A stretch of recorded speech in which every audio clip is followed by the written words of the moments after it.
Welcome to Postmortem. I'm your host, Anne-Marie Green, 48 Hours correspondent, and today we are discussing the case of Kim Langwell, who went missing on July 9th, 1999 in Texas. Her daughter, Tiffany McInnes, was just 15 years old at the time, and then spent over 2 decades wondering what happened to her mother. And then, in 2024, investigators found Kim's body buried under the floor of her ex-boyfriend's house, who was still living there all those years later. So with me now to discuss his report is 48 Hours correspondent Peter Van Sant. Peter, welcome. This is quite a case. Yes, and great to be with you again, Anne-Marie. I've covered a lot of cases in which people have disposed of their victims in, shall I say, unique ways: burning, sinking, burying, dismembering, and scattering, even leaving them out for animals to consume. But never have I covered one where a victim is buried under the floorboards in the killer's house. It's just mind-boggling when you really put this together. And as we hear from the judge, what she had to say in this hour, this killer was a real psychopath. A quick reminder to everyone, if you haven't actually watched this episode yet or listened to it, it's called Kimberly Langwell's Hidden Grave. Go check it out and then come on back for this conversation.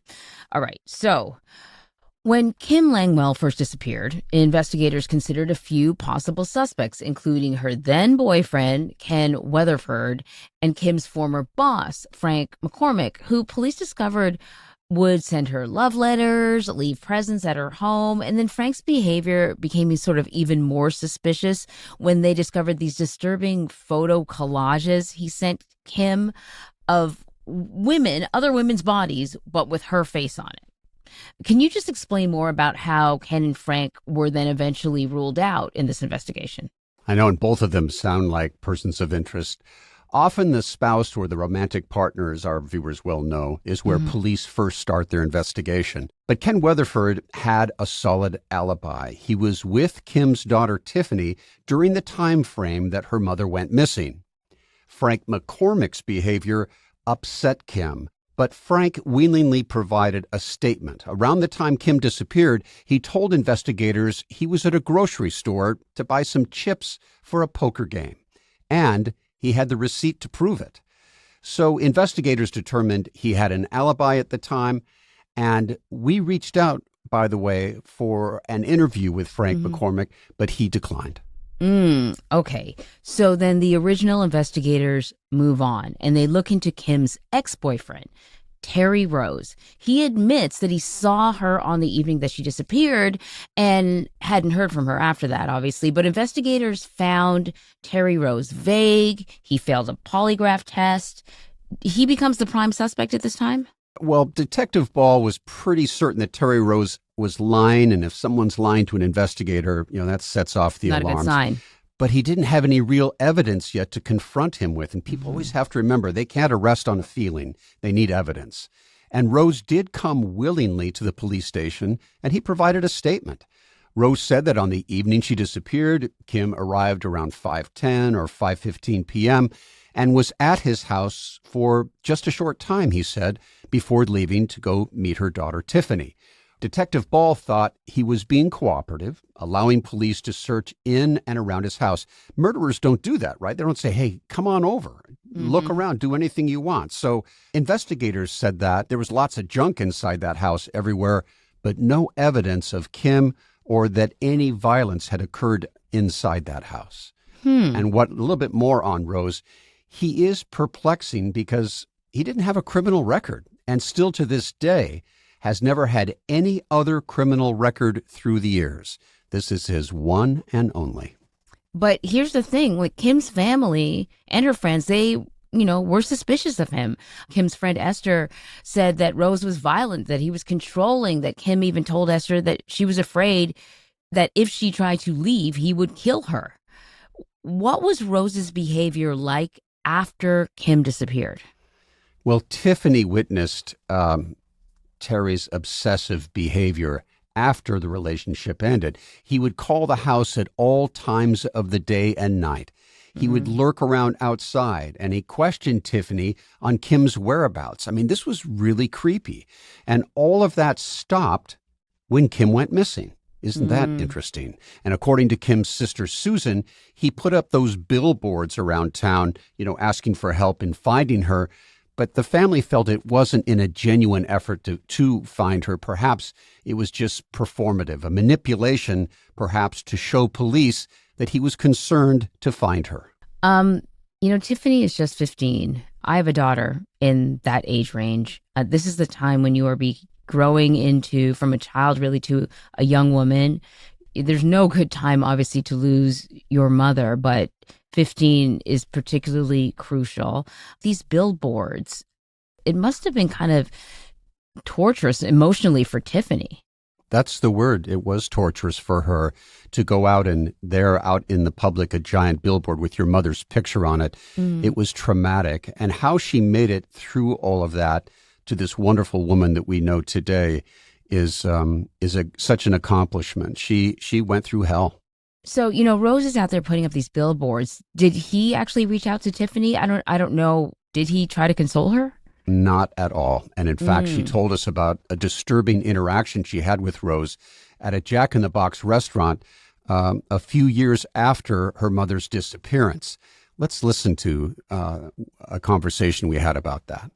At 18 years old, I remember walking into a Jack in the Box to get some food, and I have somebody standing behind me, and I go to turn around, and Terry Rose is in my face. He's standing right in front of me, and it just shocked me. I thought, oh my God. And he looks directly at me, and he says, "You remember me?" And I said, "Do I remember you?" Yeah, I remember you. And he said, "Have you seen your mom lately?" Oh, no. And my mouth just dropped open. I was so scared, and I wanted to be strong. And I just remember looking at him, and I said, "Yeah, I see her in my dreams." It was so odd to ask me if I remembered him just 3 years after I lost my mom. And I'd lived in this man's house for 5 years. Tiffany said she felt like he was taunting her, knowing the entire time that he had her mother's remains. Oh, so awful. So here we are with this case, though. Back then, there's no physical evidence. So the case goes cold.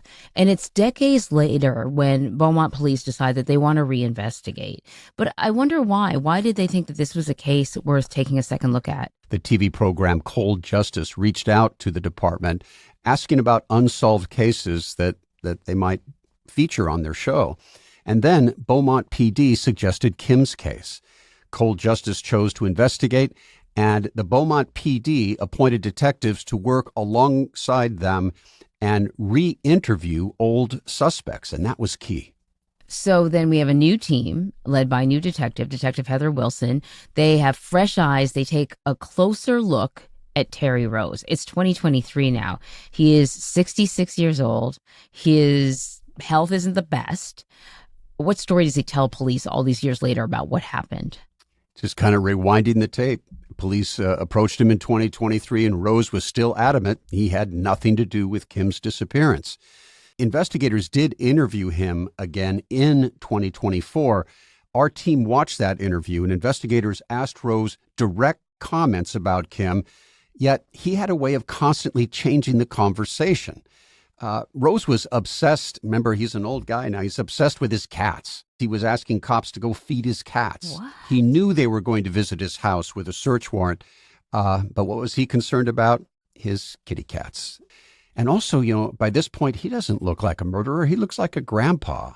In 2001, when the FBI assisted the police in interviewing Terry Rose, he acknowledged that he didn't have an alibi for the crucial hours around 5:30, and that's when investigators believe Kim went missing. But Rose did tell them that he met up with a friend, David Wiley. They shot pool in that evening from around 9:30 p.m. to midnight. At the time, David corroborated his story, but after all these years, did investigators believe that they could get perhaps more information out of David, more than they could get out of Terry? Well, investigators felt that David Wiley was the weakest link in that original investigation, so they decided to really put some pressure on him. prosecutors convened a grand jury. If you lie, it's perjury. Right. But both stuck to their stories. But investigators kept pressing Wiley. And after striking an immunity deal with him, he spilled the beans. And he agreed to take a polygraph test. And he made this confession. He said Rose told him that Kim was at his house. They got into an argument, and then he shot her. According to Wiley, Rose told him that he, quote, put her under the slab in one of the bedrooms. So this is a huge break in the case, right? Investigators want to arrest Terry Rose, but they can't, not yet, because the DA insists that they have to get physical evidence to back up David Wiley's story. Detectives are worried that if Rose finds out about this, that David Wiley and Rose's common-law wife, Violet, could be in danger. So they set up this really interesting ruse. On June 10th, 2024, they call Terry Rose and Violet to the police station under the pretense that they want to discuss his father's homicide, which had occurred 5 years after Kim's disappearance. Once they're there, investigators serve Rose with a warrant. Can you talk a little bit about this bait and switch and how it worked? Very clever move. The ever-obsessive Terry Rose was no longer in control, and investigators were at his house while Rose talked with cops back at the station. It was brilliant. I'm curious about the technology that they used to search for the body. You don't really hear about ground-penetrating radar very often. Right, but these radars work like a submarine sonar. It sends down waves that bounce back, and it reveals images. And the FBI was there first with their experts. Investigators knew the body was under a bedroom based on what David Wiley had told them. So the FBI focused on one of the two bedrooms there. But after 3 days of searching, the equipment had to be pulled out, and they hadn't yet found anything significant. That's where this case takes a fascinating turn, because that's where a man named Tim Miller comes in. After his own daughter was abducted and murdered, he formed a nonprofit called Texas EquiSearch. He has since found so many missing people through his company. Wow. It's a true labor of love what he does, honoring his daughter Laura's memory. And Miller believes his daughter, just as a quick aside, was killed by a man named Clyde Edwin Hedrick, the longtime suspect in the Texas Killing Fields case. And 48 Hours covered this case. And in 1984, 16-year-old Laura Miller was found in the same field, not far from where another victim had been found. Hedrick wasn't charged or sentenced in connection to her death and recently died in March 2026. It's a shame that someone who's doing so much good work for other families can never really get the closure that, he was seeking. All right, so let's get back to Terry Rose's house. So where does the investigation go from there? Well, so Tim Miller looked in the other bedroom that had not yet been checked, and that's where his team found the location of Kim's body in a matter of minutes. And it's not in the show, but I interviewed the ground-penetrating radar operator who showed me how it worked.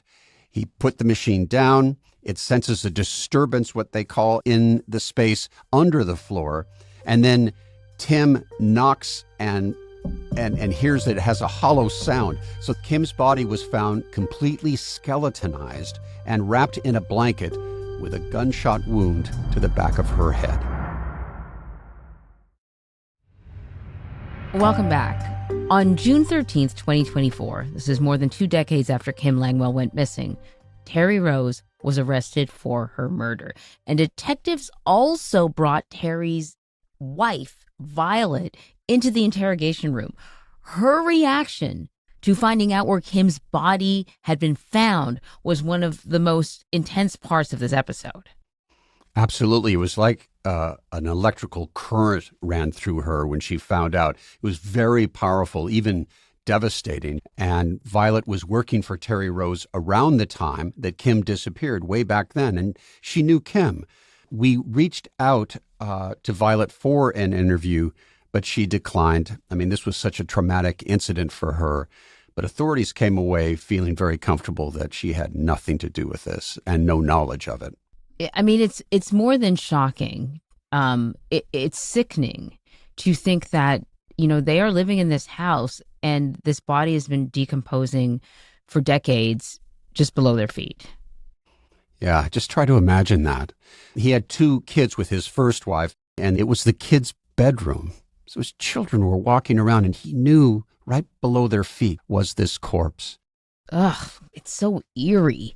So next thing up is the trial. But then just a week before the trial is set to begin, Rose's defense attorney approached prosecutor Luke Nichols about a plea deal. So Nichols offered a maximum sentence of 40 years without the ability to appeal in exchange for a guilty plea from Rose. I mean, it's been decades now. This reckoning has been coming for a long time. I wonder how Tiffany felt about not going to trial. Well, initially, Tiffany wasn't happy about the deal. She wanted to go to trial because if convicted, Rose would have faced the possibility of life in prison. But then she realized that with the uncertainty of what a jury might decide, it was best to take the deal. And Tiffany understands that since Rose was going to be going into prison at age 68, a 40-year sentence would put him over 100, which is why this, in her mind, is a life sentence. Was anyone there to support Terry Rose at the sentencing? Investigators believe that he had absolutely no supporters. Violet and his kids were not in the courtroom. David Wiley, he entered the courtroom quickly. He testified and then he quickly left. He looked very nervous and paranoid in the hallway outside of the court. He declined our request for an interview, but on the stand, he said that he had come forward because he didn't want this on his conscience anymore. Easy to say now. I mean, if only he'd come forward a couple decades earlier, right? Yes. And then prosecutors played a pretty damning recorded jail call between Terry Rose and his son, who is also named Terry. Right. Rose said he wasn't a psychopath. He just had a bad day, and he dealt with it wrong. That's the way he said it. His son joked about Tiffany dying, and Terry Rose says he would pee in a cup and send it to his son to pour on Tiffany's grave. That tape is being played in court. Tiffany is hearing this. This is one last final dig. And the judge heard this tape, and boy, did she have something to say. Let's take a listen. There's just certain things that I can't even look past to not point out. Who isn't a psychopath that kills someone that they once cared about and buries them in their house and lives on top of them for 25 years? I would think that's the definition in Webster's dictionary of a psychopath. There is a part of me that wishes I had not accepted this plea agreement and that we had gone to trial last week, because I do think a jury would have given you life for 99 years. I actually do. I mean, you can understand the judge's point of view on this. Yeah, we all so admired her. She really put him in his place. You mentioned earlier that, in fact, Terry Rose's father was a homicide victim. Have investigators ever looked into Rose as a suspect? Because that was honestly the first thing that I thought. Well, it's interesting. Rose's father's case is still an open homicide investigation.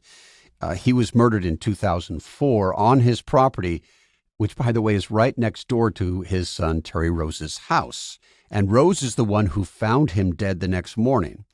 In 2023, Detective Wilson said they started looking back into Joseph's case, the father, and found a good suspect lead to follow up on. But she also said, we do not believe Rose is involved in the murder of his father. Okay. At sentencing, Tiffany gave a very emotional victim impact statement. We heard some of it in the show, but I want to play an extended clip of her statement. Kimberly Langwell has been a name and a face on a missing person poster for the last 25 years. But to me, she was my mother, my anchor, the center of my world. You refer to the day you murdered my mother and buried her beneath your bedroom as a bad day? That bad day cost me everything. It stole my childhood, my sense of safety, my trust, the future that her and I planned, and the chance for my children to ever know their grandmother. You have no regard for human life. Held her captive even in death. What a line. That is so powerful. She said it all with conviction, determination, and courage, and she looked directly at Rose. She wanted to make sure he was looking at her and heard every word and saw the pain on her face. That's what I wondered, Peter. I wondered if this was empowering for her, right? Because here's this guy that tried to intimidate her as a teenager. It must have just meant so much. He has to sit there and listen to it and take it. Yeah, absolutely, Anne-Marie. This was her moment. She rose to the occasion. She's so strong, despite not having a mother after the age of 15. Of course. I mean, where does this strength come from? How does she move forward? She now goes out and does various speaking engagements. And when the Beaumont Police Department, when they hire new people, they present certain cases to teach them about how they operate. And Tiffany goes with Detective Heather Wilson, and she talks about her mother's case. She is moving on with her life. She has 2 kids. Her daughter is now around the age that she was when her mother disappeared. And that daughter's name is Kimber. It's a variation of her mother's name, Kim. And in this case, through this tragedy, they can finally celebrate Tiffany's journey to find final justice. And in the end, she prevailed. I love that they get to have the final say about their loved one, not him. And the other thing that I love about this hour is this is a story about dedicated, badass women. Tiffany McGinnis, who never gave up hope. Lead investigator Heather Wilson, who takes on this decades-long case. And then the judge, Raquel West, holding both Terry Rose and David Wiley's feet to the fire. Yeah, the circle is closed. Yeah. It's a tragic circle, but at least at the end of the day, there is that satisfaction. Thank you so much, Peter. Thank you. If you like this episode, please rate and review on Apple Podcasts or Spotify.